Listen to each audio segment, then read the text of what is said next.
Huyền Mục Ký, quyển 3, tập 12, Hồng Sơ Đại Náo Côn Luân.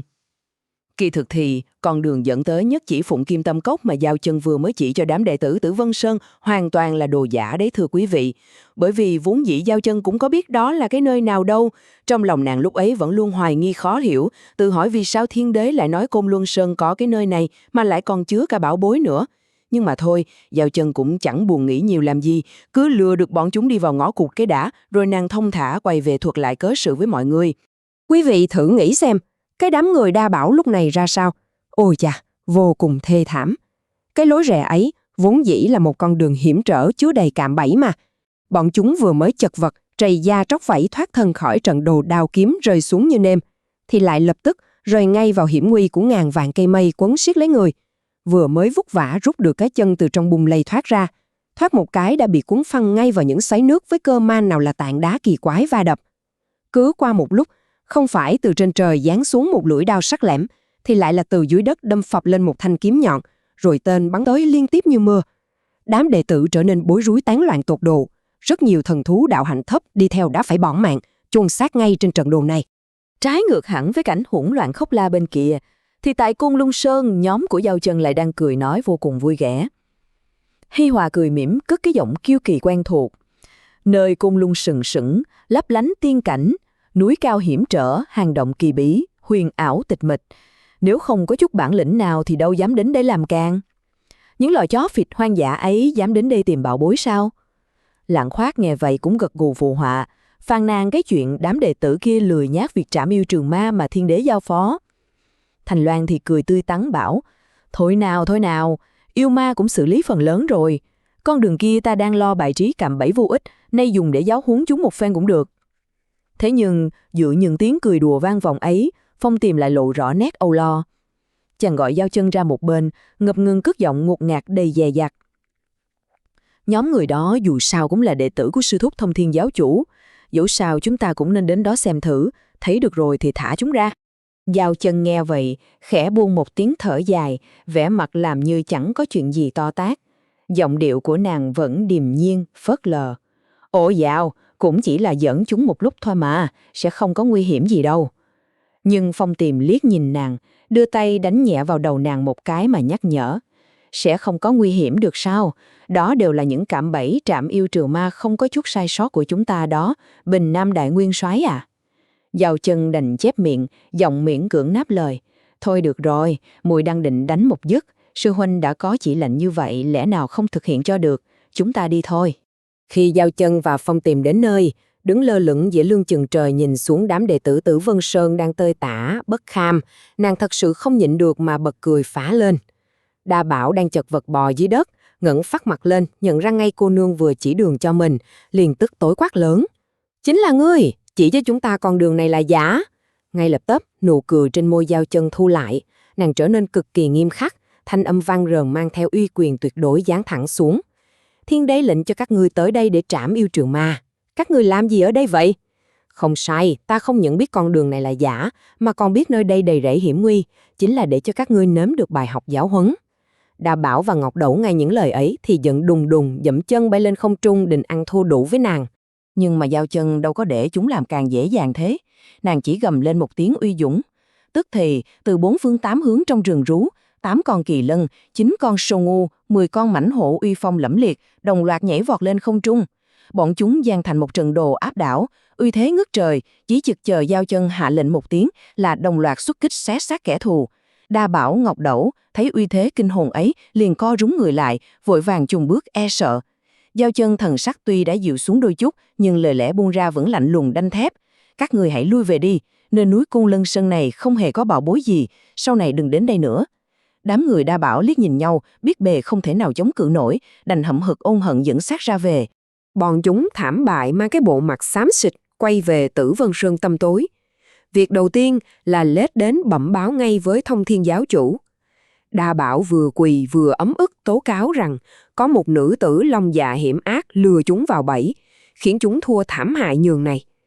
Thông Thiên giáo chủ nhấp một ngụm trà, lãnh đạm cất giọng chậm rãi, lạnh lẽo thấu xương. Đã tìm được bảo bối chưa? Đa Bảo nghe hỏi thì sợ hãi cứng họng, không dám ho he.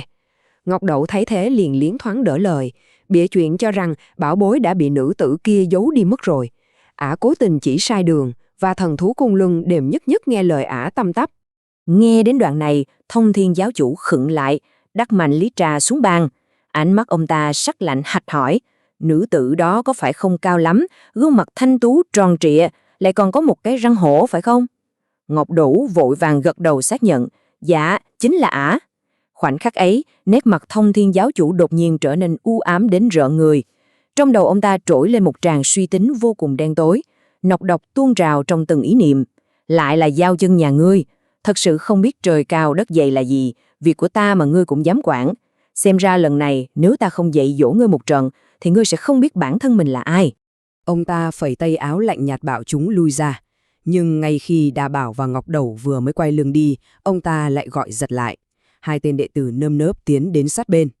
Thông Thiên giáo chủ ghé sát tai chúng, hạ giọng thì thầm như loài rắn rết, dặn dò những lời lẽ cực kỳ nham hiểm.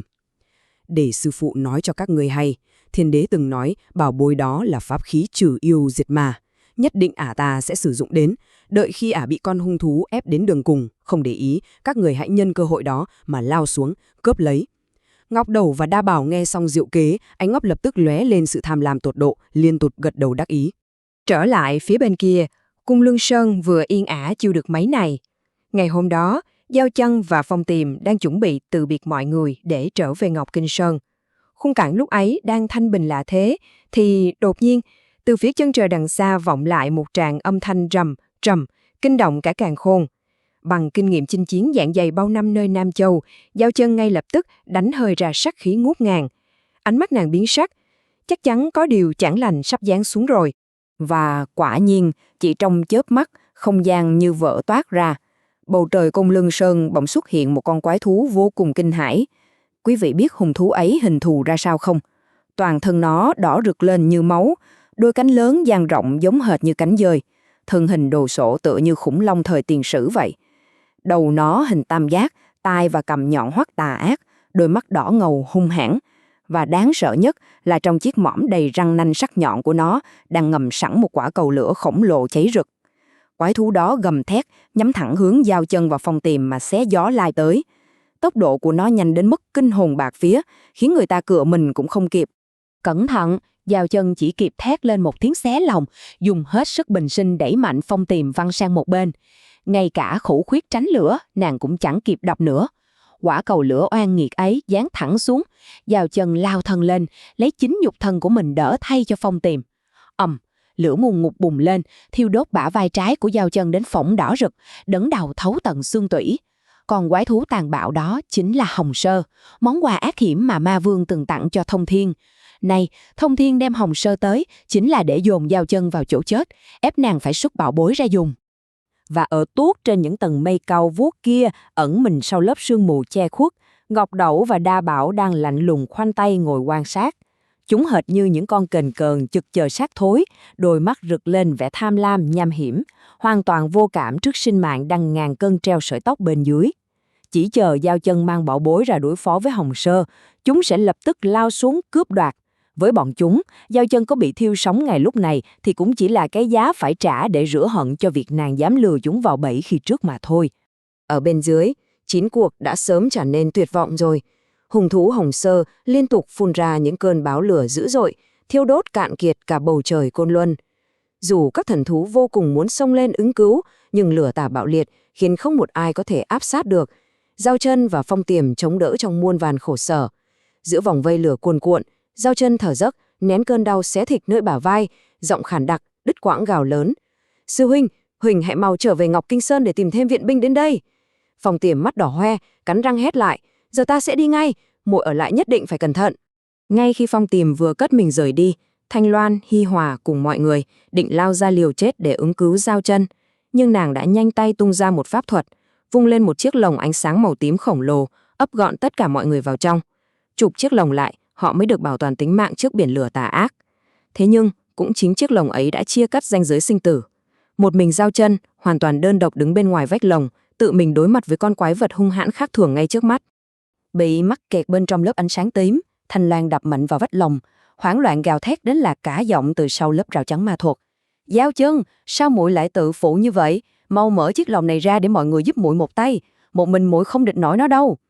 Hi Hòa cũng lớn tiếng khẩn cầu trong nước mắt giàn giụa. Giao Chân, muội còn muốn sống nữa không? Mau mở lòng ra. Mặc cho bạn bè gào khóc thảm thiết, Giao Chân tuyệt nhiên không hé mở lòng.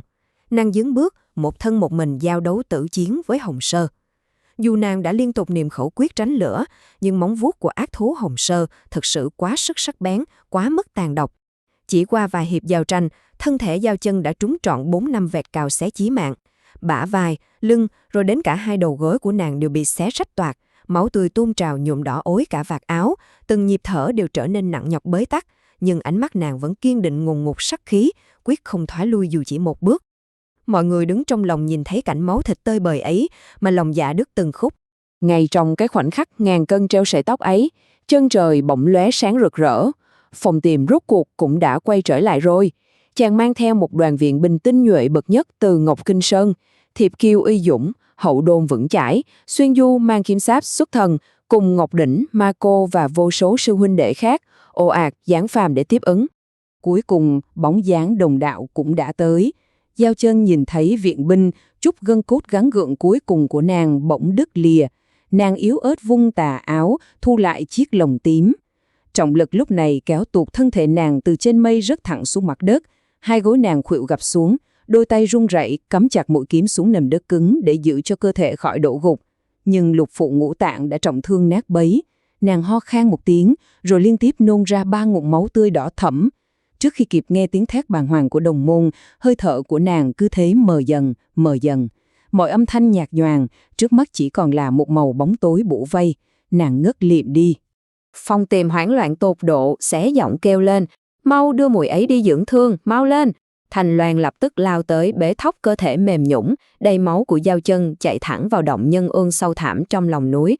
Nơi đó có con suối nhân ương róc rách chảy, dòng nước linh thiêng duy nhất lúc này có hy vọng giữ lại mảng sống mỏng manh cho nàng.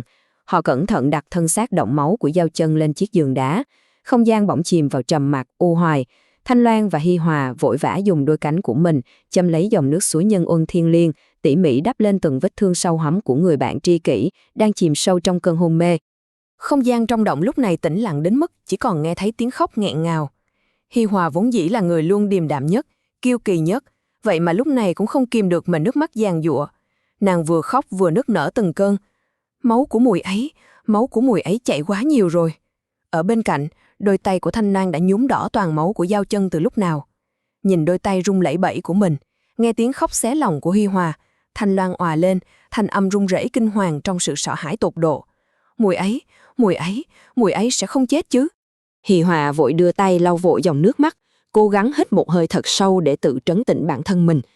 Nàng nắm chặt lấy đôi tay lạnh buốt của Giao Chân, thì thầm như đang tự an ủi chính mình. Sẽ không như vậy đâu, đôi tay của muội ấy còn đang rất ấm, sẽ không có chuyện đó đâu. Thế nhưng, Thanh Loan ngồi đó, đôi mắt mở to hoảng sợ, xuyên qua màn sương lạnh lẽo của hang động, nàng chỉ thấy gương mặt của Giao Chân lúc này đang dần dần trở nên nhợt nhạt, không còn lưu lại lấy một chút huyết sắc nào. Xin mời quý vị đón nghe kỳ tiếp theo của Huyền Mộc Ký. Câu chuyện quý vị vừa nghe được kể lại từ nguyên tác Huyền Mộc Ký của Chánh Kiến Net. Để đọc trọn vẹn thiên truyện, xin mời quý vị ghé thăm trang chánh kiến.org.